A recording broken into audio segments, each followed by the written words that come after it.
Good afternoon. I hear you all been sitting for a while, so feel free to stand up, jumping jacks, whatever you need to do to stay awake, because I think this topic's one that you're going to want to learn about and hear from these experts. So I'm Fran Costello. I'm the President of Operations for Patient Advocate Foundation. We're a national charity headquartered in Southern Virginia, and for about 30 years we've been providing free case management and cost of living assistance, as well as financial assistance to chronically and critically ill patients. So I really appreciate the work that all of you do. As you know, the Congress passed a pretty substantial piece of legislation in 2022 called the Inflation Reduction Act. In healthcare, we think it was all about us, but actually it wasn't. But there were some pretty big provisions in the IRA that affect Medicare in some good ways.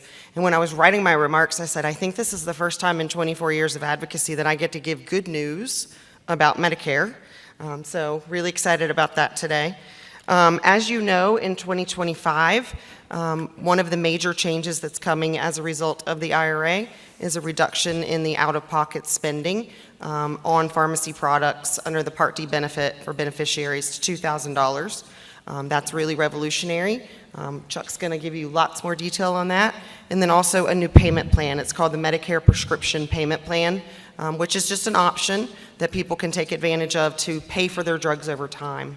So this panel today that are all way smarter than I am are going to educate you as it relates to the finer details of Medicare, the redesign of Part D, as well as the Medicare Prescription Payment Plan. I want to give a brief introduction to each of these folks.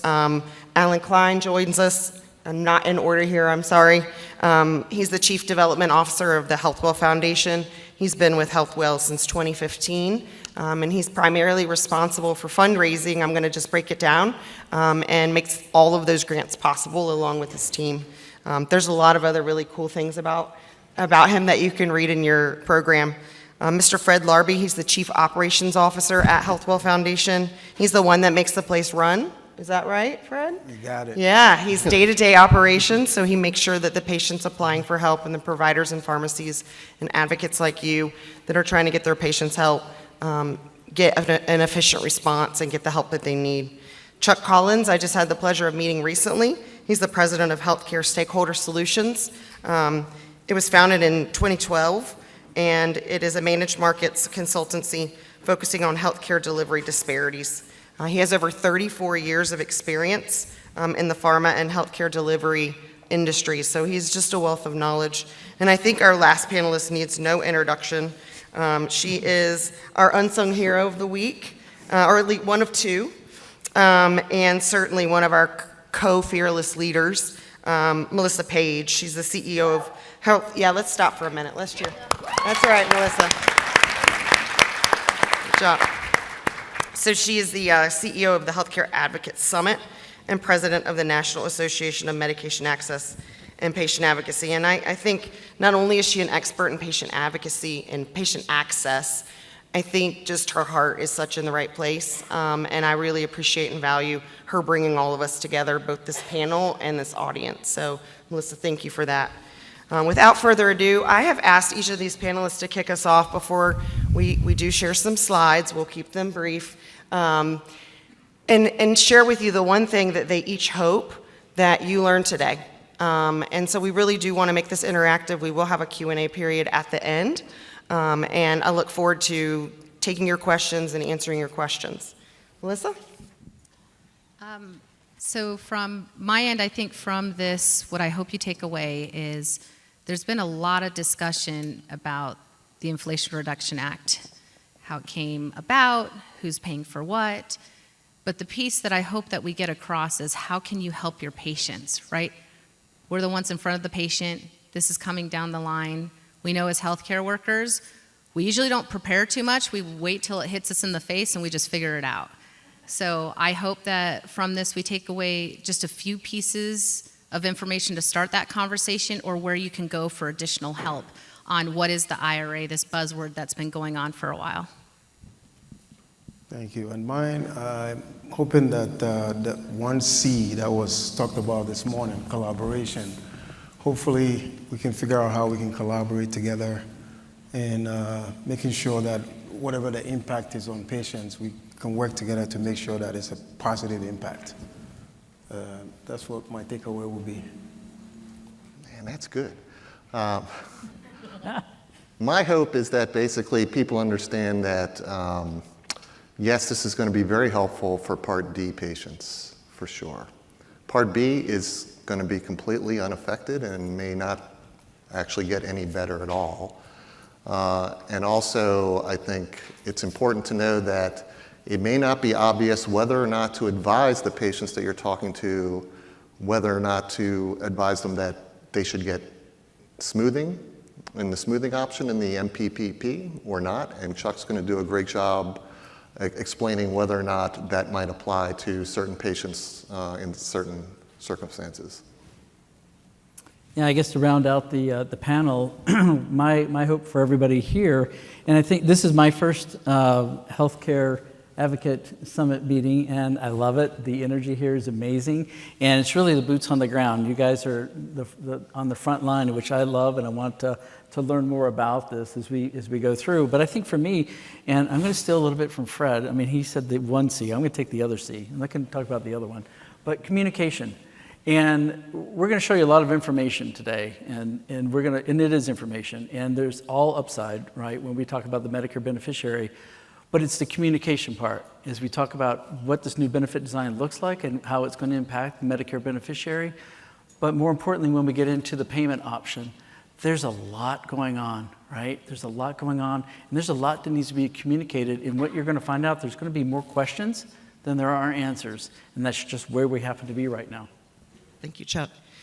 And I just want to say from an advocate perspective, the one thing I hope that you take away is that this is a huge productive step forward for Medicare beneficiaries, especially for those getting medicines through Part D. As Alan mentioned, Part B is unaffected. Health insurance premiums are likely to go up across the board, and I think we just have to be conscious of the fact that someone's going to pay for these reductions, and it's probably going to be all of us. The commercial market may see increases in their premiums and things like that. So it is great news.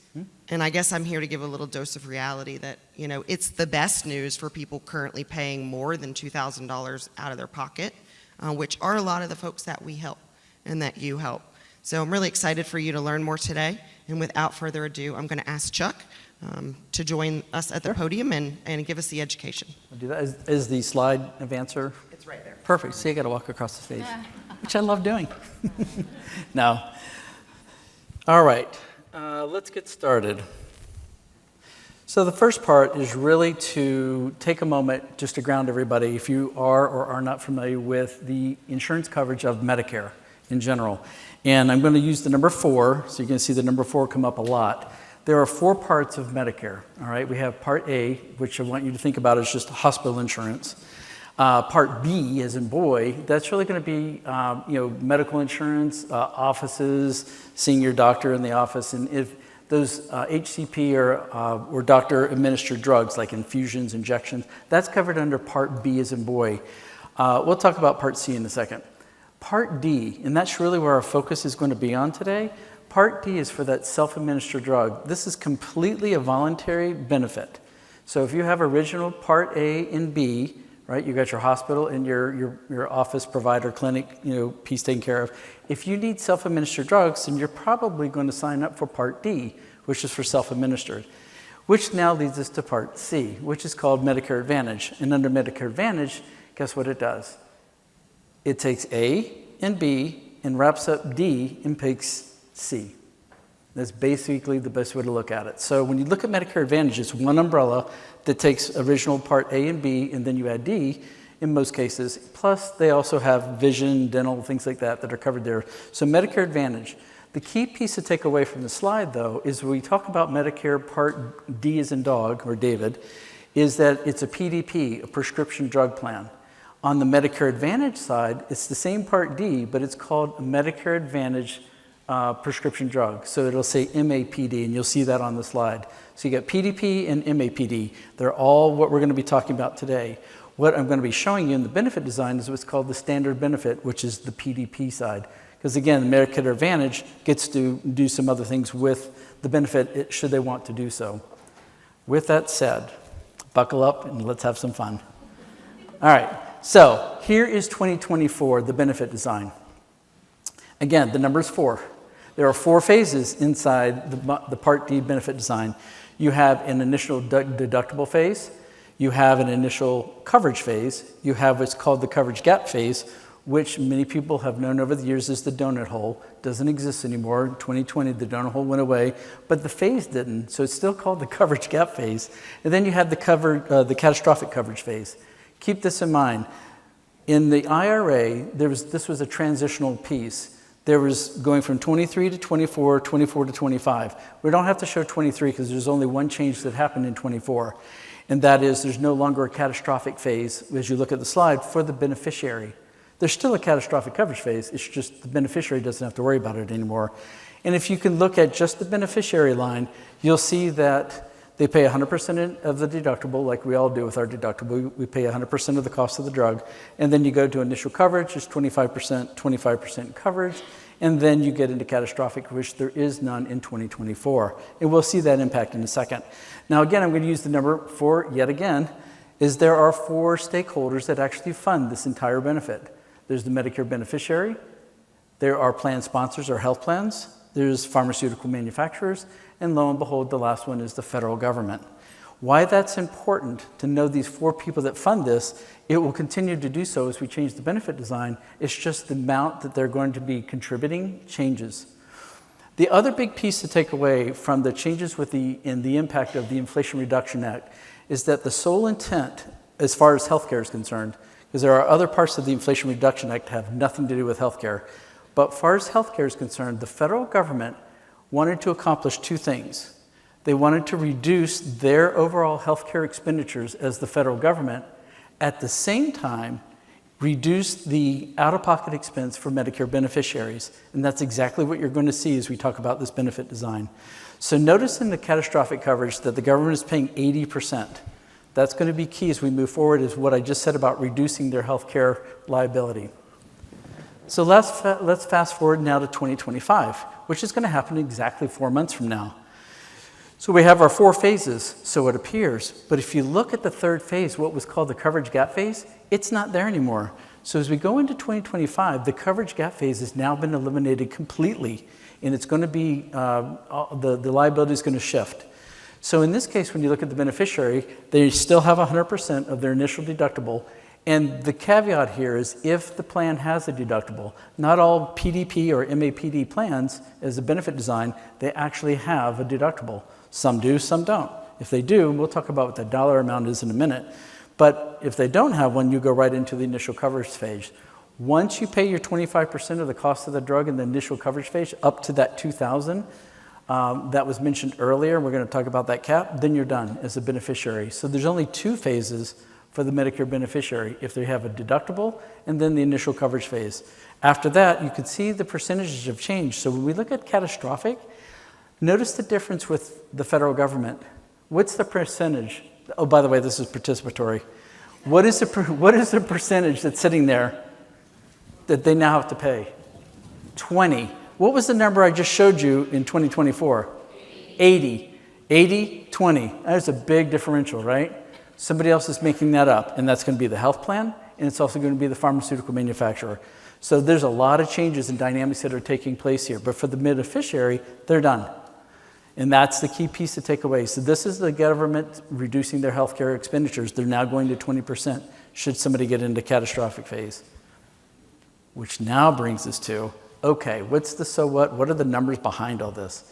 So when you look at 2024, you'll see that, again, if you had a deductible for 2024, the most by law is $545. And then in the initial coverage page, you're paying your 25%, and you'll see there's a number sitting there of $5,030. That's a combination of the health plan and the individual. But the individual part's about $1,258 until you get enough to get into the coverage gap phase in 2024. And again, the true number that's sitting there, the maximum is sitting at $8,000, but that's now made up of the pharma manufacturer and the beneficiary. So at the end of the day, in 2024, when you cut off the catastrophic piece, the most that a beneficiary will pay is around $31, $35, maybe $32.50, depending on the mix of generics and brands. which now brings us to 2025. When you look at this, these are the two phases I just mentioned on the earlier slide. If you have a deductible, the most that you would have as a deductible is $590.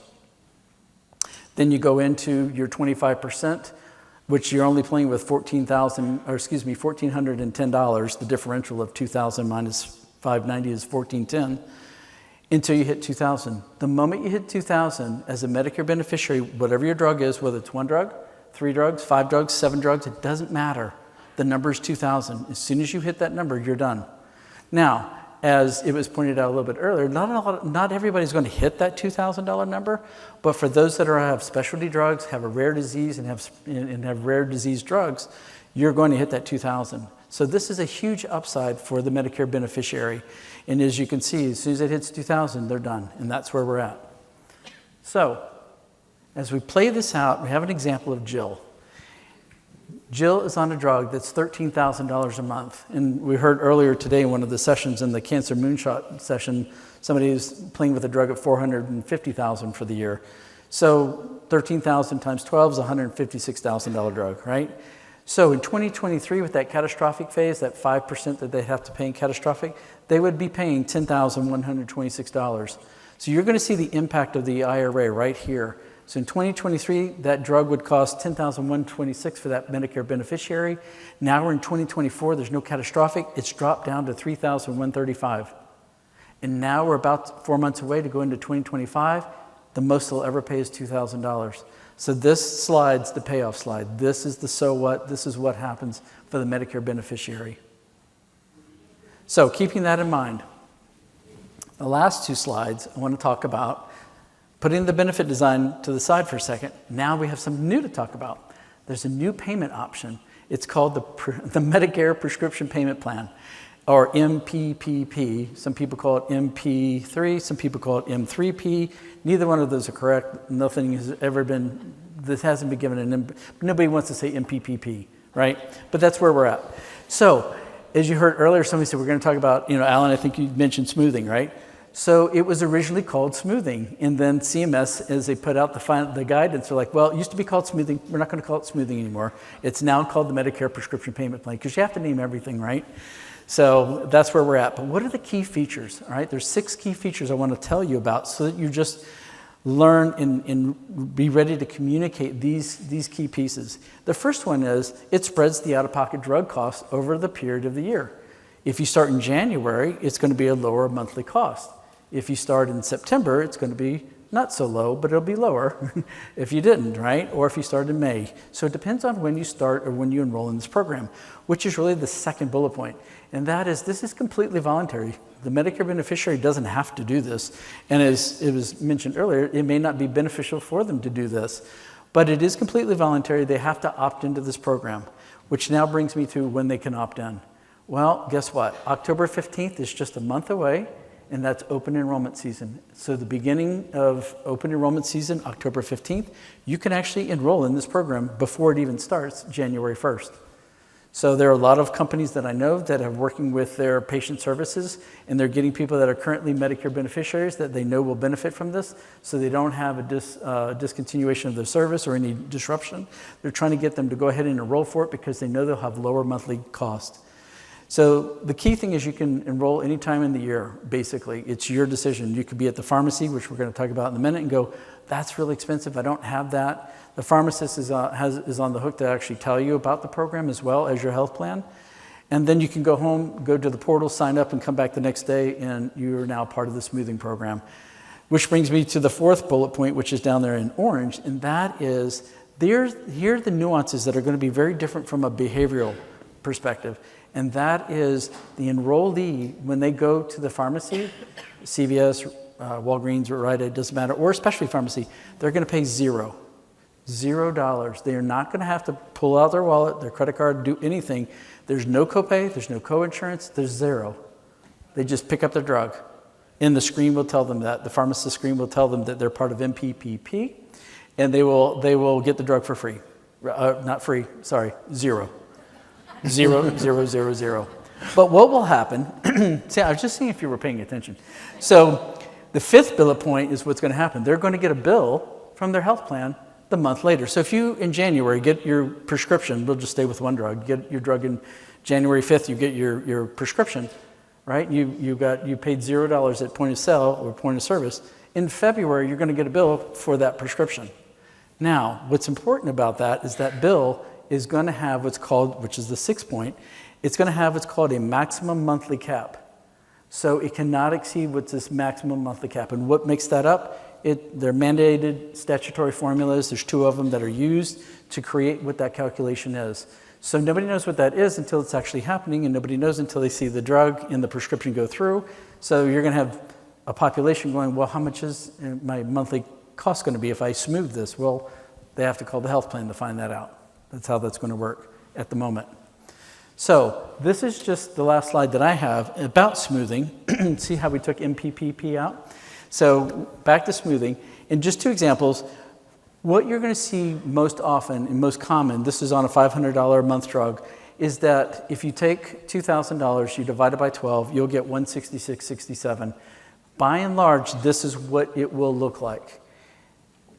It won't look completely like this because I'm not using the actual calculations that are involved here, because you'll see one number start off in January, it'll go lower to like $75, it'll go up to $181, and then it'll normalize eventually to like $181, if you will, if I actually did the calculation. So I didn't want to get into that here, but just show you the concept of what's going to happen with smoothing. And then if you have that same $500 a month drug and you happen to pick it up in September, you're probably better off just paying the $500 a month if you can afford to do that. Than entering into smoothing. Because if you went into smoothing, your December payment would actually be $917 if I actually showed you those calculations. So, which is not what you're thinking. It's like, well, I'm better off paying the $500. So, want to keep that here. We'll answer questions at the end, but just want to give you that concept. And with that, I'll turn it over to Melissa. Actually, Or maybe not. it's okay. All right, I'm going to give you that back. Okay, perfect. And I can't see those slides from here, so. And I'm going to turn it back over to Fran. Yeah. So, Got a little technical assistance here because I can't see the slides from this angle. Thank you. So what we have done is try to make this a little bit practical for some of you, because specifically around this smoothing or this payment plan benefit. Oops, obviously I did the wrong thing. Sorry about that. You might be sitting there asking yourself, like, who is this right for? Or who is this not right for? What should I tell somebody that maybe I'm working with? Should they opt in? Should they not opt in? So we created some patient scenarios that I think are pretty real life. They line up with some folks that we have served. So the first case study here is Joanne. So a little bit of social history. She's a 76-year-old widowed retiree living on a fixed income. She resides in a rural community. She has congestive heart failure, COPD, and osteoporosis, and she has multiple hospitalizations in the past year due to heart failure exacerbations. Her financial situation, she gets Social Security income, puts her at about 125% of FPL, qualifying her for the LIS subsidy, and she has original Medicare and Part D. In her current medication, she has a complex medication regimen, including multiple brand name drugs, inhalers, and injectables. So based on the little bit that you maybe came here with and what you heard from Chuck, how many of you think opting into the payment plan would be good for Joanne? Raise your hand if you think it would be good. Okay, maybe a third of you or a quarter. How many of you think it might not be the best option for her? All right, more. How many aren't sure?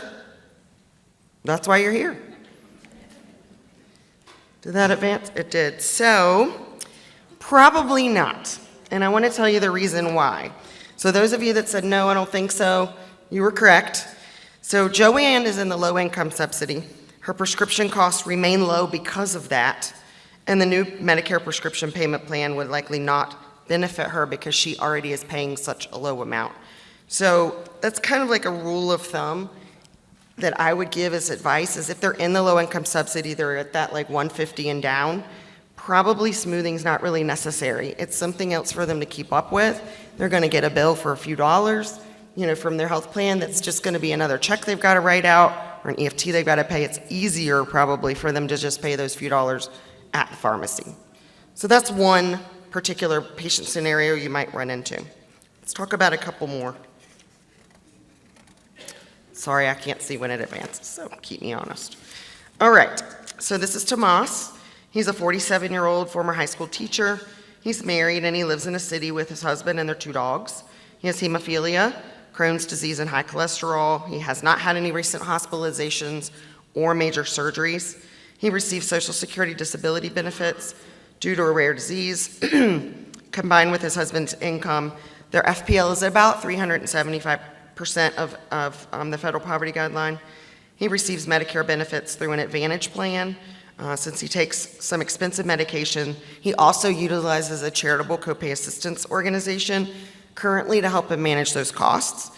And he takes consistent prescriptions, so a lot of maintenance medications for a statin, blood clotting, etc. Same question. Do you think Tomas would benefit from smoothing? If you think so, raise your hand. I saw one person. 2 or 3? All right, who thinks not? Who's not sure? Could go either way? I say it depends on whether there's some funds available at the beginning of the year to put it in Yep. Healthwell Foundation or whatnot. Yep. So in this scenario, we're assuming he does have a grant.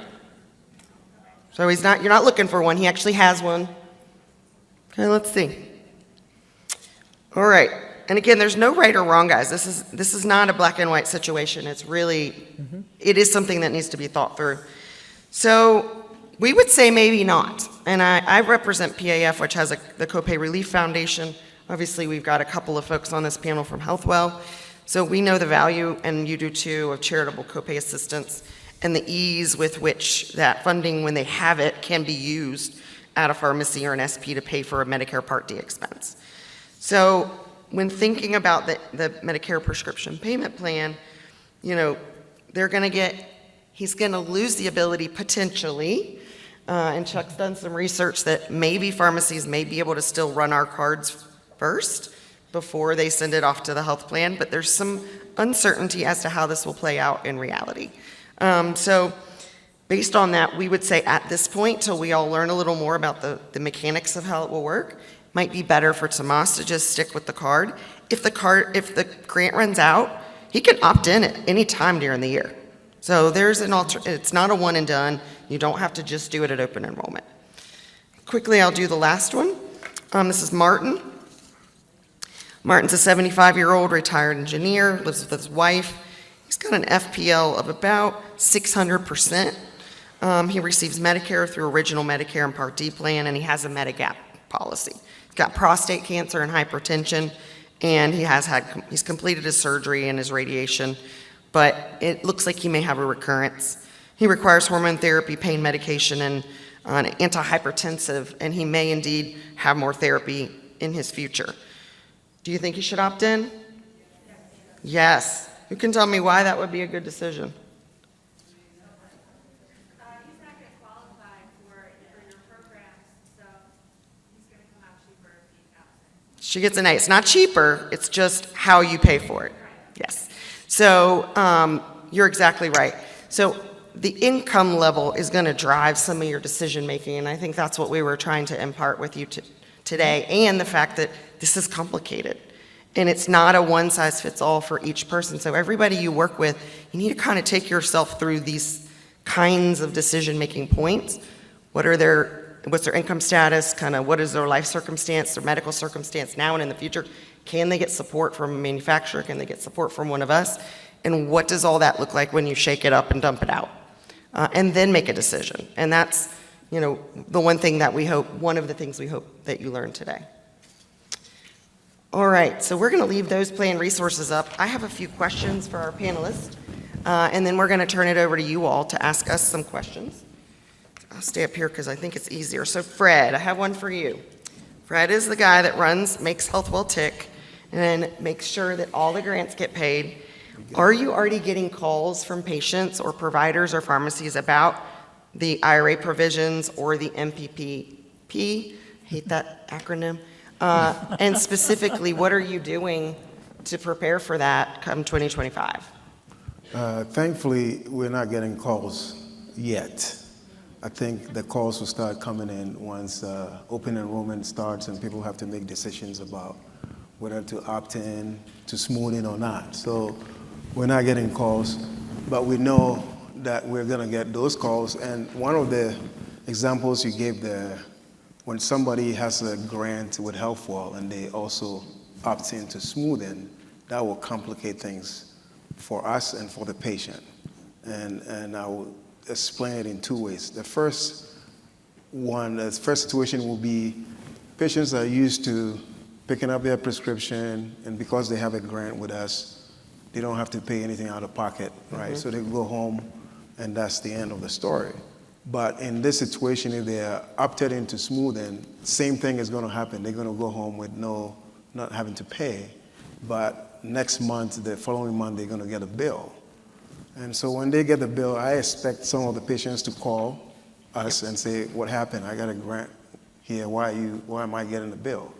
So that's going to create a lot of calls for the contact center. So we're staffing up, getting ready for that, so we can be in position to help them through that.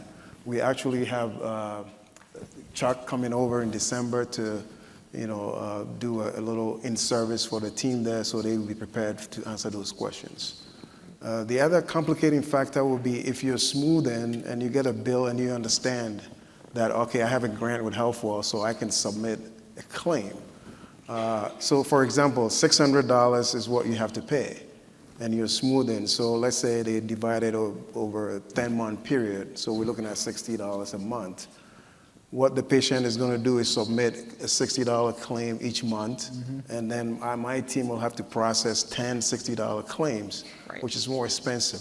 Yes. So what is going to happen is that they're going to eat into the funds that we could be using to help patients. Yes. So that's a complicating factor there. And then it's also going to cost a lot more. I have to hire more people to process those claims. So And it's slower. yes. So for the patient, it's not convenient to have to wait, pay, and get reimbursed. So this is where the collaboration comes in, where I'm hoping that the pharmacist will be in a position to look at each claim on face value, determine, okay, this patient has a grant with HealthWall, maybe I shouldn't bill the plan, but bill HealthWall's copay card. And that will simplify the situation for us. So this is where we're going to have conversations with the pharmacist, one of you guys, make sure that you can help us, educate those patients so that we can prevent that complicating situation there. So that's how we're preparing. We're hiring more folks. We're educating them. We actually introduced a patient app that will help us to engage patients more, to kind of push information out to them. Thank you, Fred. I appreciate that. And a postscript to that, because I see Chuck looking at me. And he did some research on this after our call a couple of weeks ago. There is some language in CMS's final guidance, that does tell pharmacies that they can and should process against anybody else, anybody and everybody else before they send it to the health plan. So we're hoping that what that will mean is they'll bill Medicare for their portion, then they would bill us like they do now. And then if there is anything left, then it would go to the plan. There's just a lot of uncertainty in the pharmacy community and in the health plan community as to their readiness for all of this. So, all right, quick question, Alan, for you. I'm sure this audience is always interested in funding availability. Somebody mentioned it earlier. What do you think the impact of the reduction in the out-of-pocket maximum will do both for patient need and donations? Ooh, time to get the crystal ball out. So I would hope that and I should kind of make sure that folks know that most of the funding that organizations like Fran and my organization get come from the pharmaceutical industry themselves. I would hope that they take a look at it and say, wow, with that same donation, now we can help twice as many patients and not cut back on donations. That would be a better return on what they're trying to do, and they are trying to help patients, than cutting back and just saying we want to help the same number of patients. Ultimately, Remember, all of the funds that we work with are disease-specific, number one, and include anything that's FDA approved or compendia listed, which includes any Part D drug or any Part B drug. And the B cost, of course, is not going to go down at all. In fact, if you have price controls on your D drugs, my guess is the B drugs are going to go up significantly in cost. So really, if patients are on both B and D drugs, they will see a lot of savings on the D drugs, but really pay more out of pocket proportionally on B drugs. So I'm hopeful that the pharmaceutical companies that donate to foundations such as mine kind of see it the way I'm seeing it, but it's a little bit too early to tell exactly how that's going to turn out. All right, thank you. Chuck, do you have concerns about the implementation of the Medicare prescription payment plan or the smoothing plan? I got a ton on lots of levels. And I'll start with dovetailing off of what Fred made, his comment earlier about the pharmacy, and you as well saying about the readiness of the pharmacy, right? So under the CMS final rule, Part 1 and Part 2, the onus is actually on the health plan and the pharmacy. So the health plan is charged with, there's 7 or 8 different communications that they have to, by law, have to put out there. Templates are out there for that communication. They don't have to actually follow the templates. They just have to make sure that the main tenets of and the meaning of those templates and those letters are followed. But they can put it on their own letterhead and they can massage it a little bit. But they have to kind of follow these certain guardrails. But the other part is for the pharmacy. So the pharmacy is actually charged, and I don't think most pharmacists and pharmacies are really aware of their responsibility in all of this. And that is when a Medicare beneficiary comes to pick up their drug, and that drug happens to be $600 or more, and that's why Fred used the $600 number. That's the threshold that the government has decided that that's somebody that should be discussed with the Medicare beneficiary, saying, hey, you may, and here's the language, you may most likely benefit from the MPPP because of the cost of this one prescription. It only takes one prescription over $600.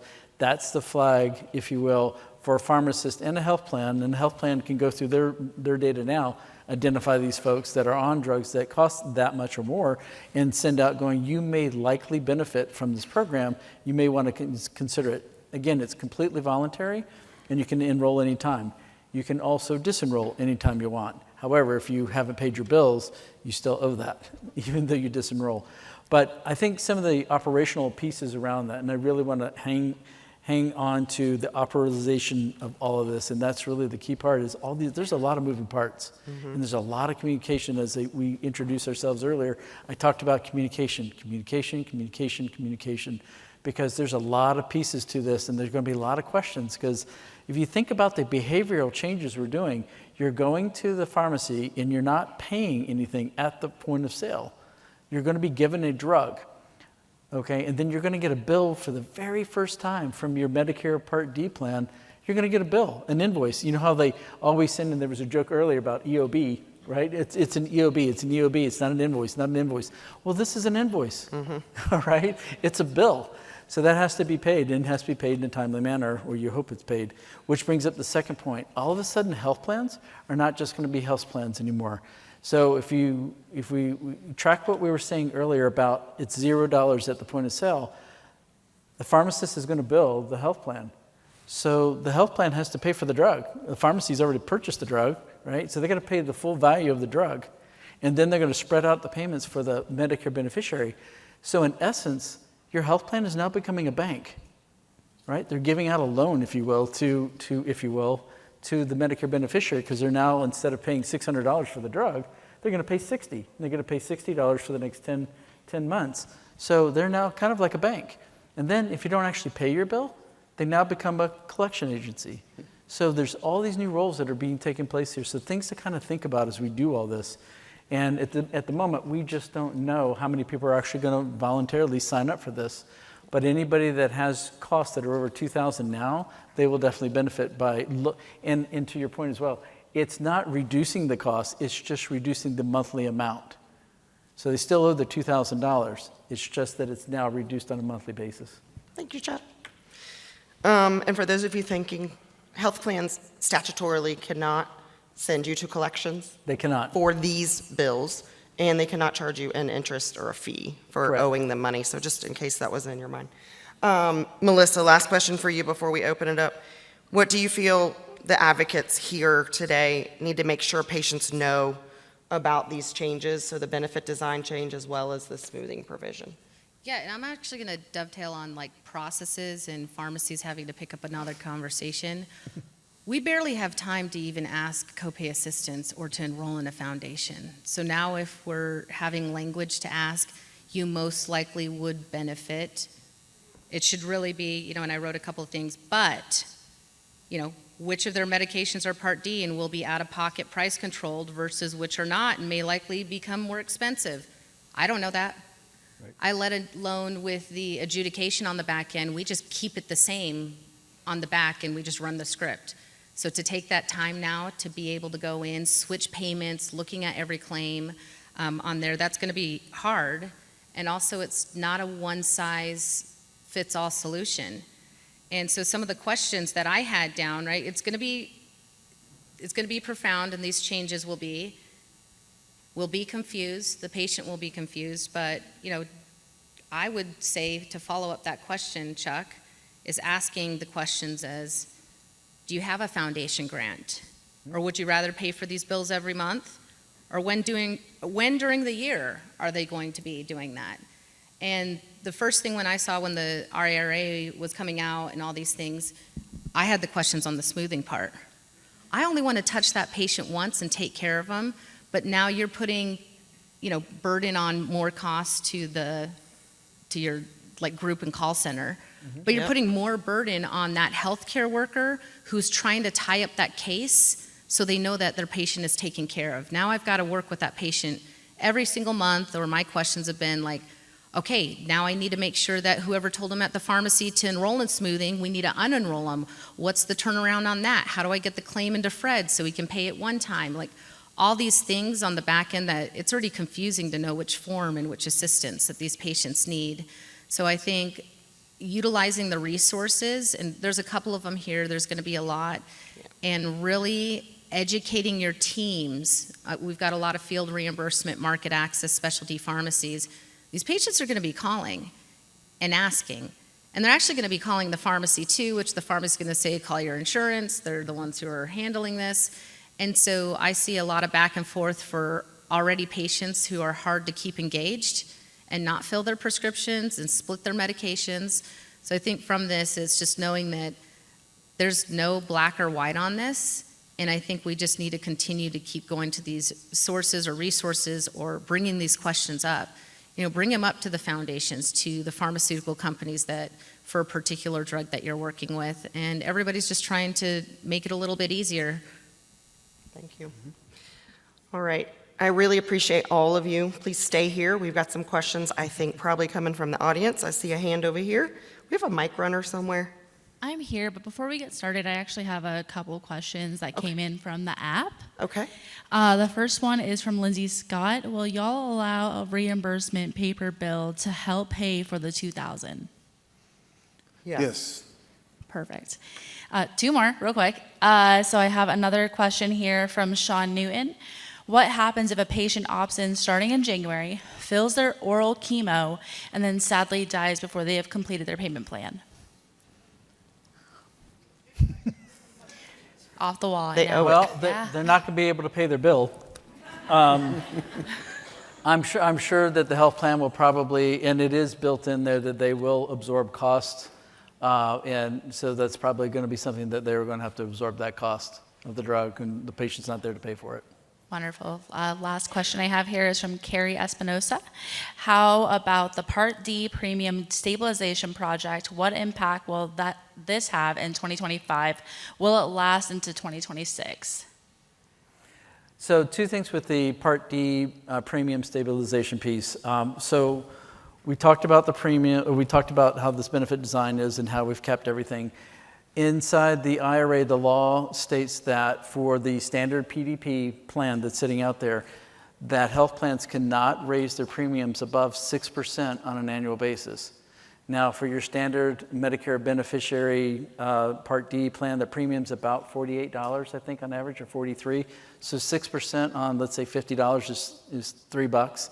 That's not going to offset a $10,000 drug that they're now paying 60% of, right? So that's on the Part D PDP side. However, where we are seeing premiums go up, and we talked about it earlier, is on the MAPD side. And that's where a lot of things are migrating over to the MA side to begin with, Medicare Advantage. And so those premiums are not capped that way at all. So we're seeing those premiums going there. So there is this project going on. They're going to see if there's a way to do this because, as they say, there's no such thing as a free lunch. So as we move things around and change the subsidies, somebody has to pick it up, and we're going to see it in premiums. Yep. So they're trying to figure out a way to stabilize that. Yep. And about 50% of all Medicare beneficiaries are in an MA plan currently. All right, I'm making my way. Bear with me, I have little legs. We got one over here too, whenever. Yeah, lights are. Hi, thank you so much. Very informative. My name is Christy Smith. I'm the Vice President of Payer Strategy with Cencora. And I've heard some things. I have a question I'm hoping you can help me understand.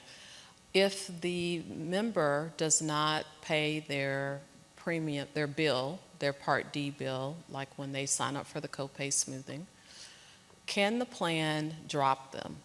No. Yeah, correct. They cannot. Like I said, they will go out of their way to go ahead and get the payment back from them, but they cannot. They can take them out of the MPPP program and say you can no longer be part of smoothing. However, they can't take them out of the actual benefit. In right now, any payments that come in, if they're short anywhere along the way, it has to go to the benefit for the premium first, to make sure the premium's taken care of so they have their benefit. And then the rest would go to the program. Yeah. Right over here.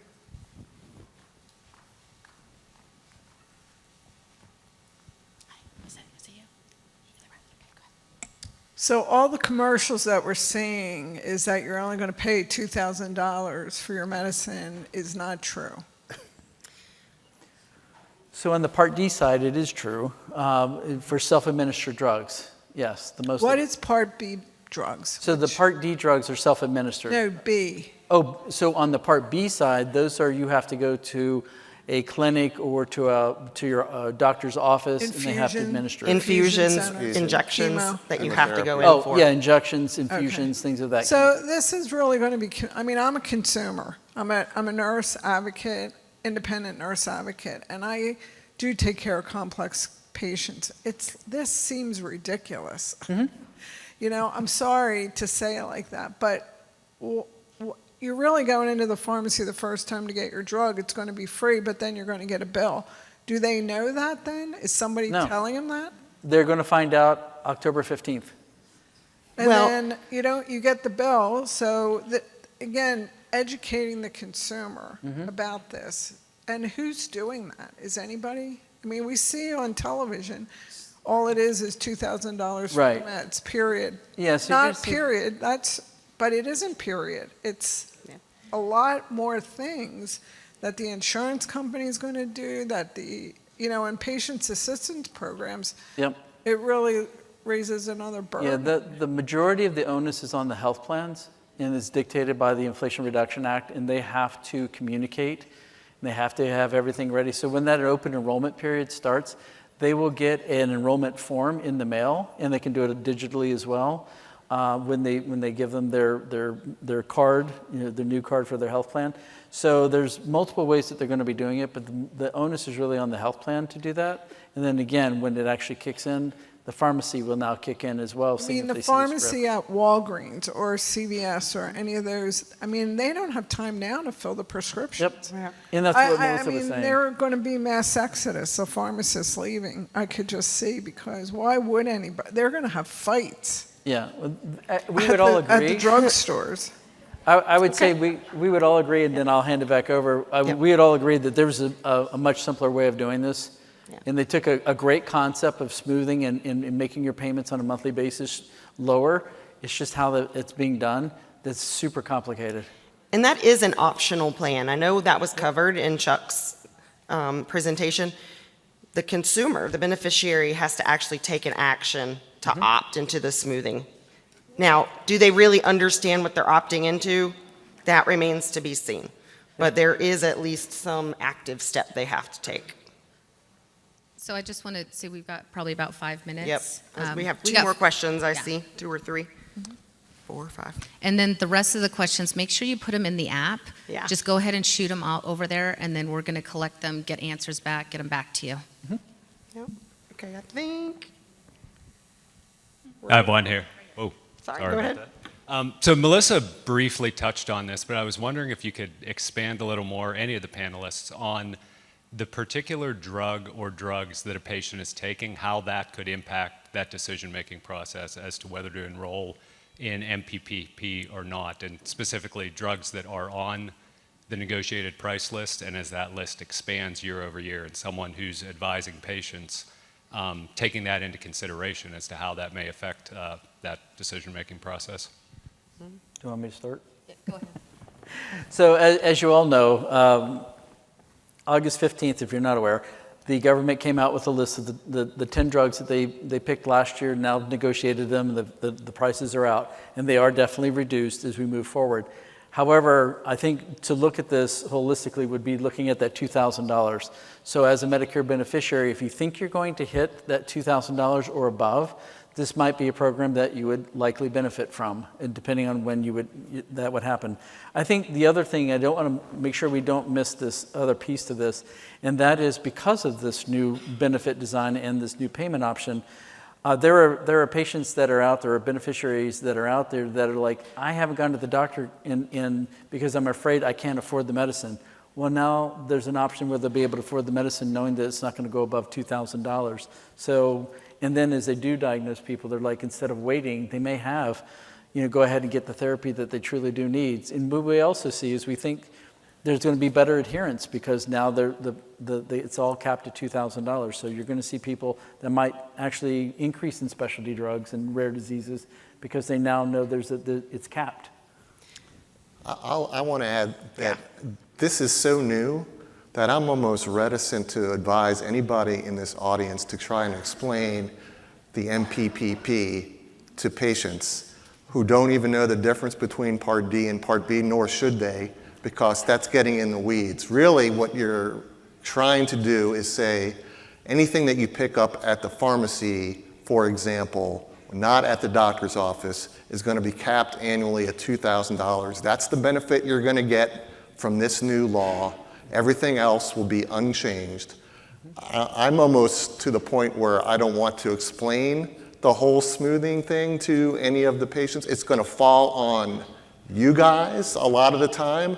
It's not going to fall on pharmacists because they're not going to have time. To the questioner's point, they're just trying to fill 1 billion prescriptions every day.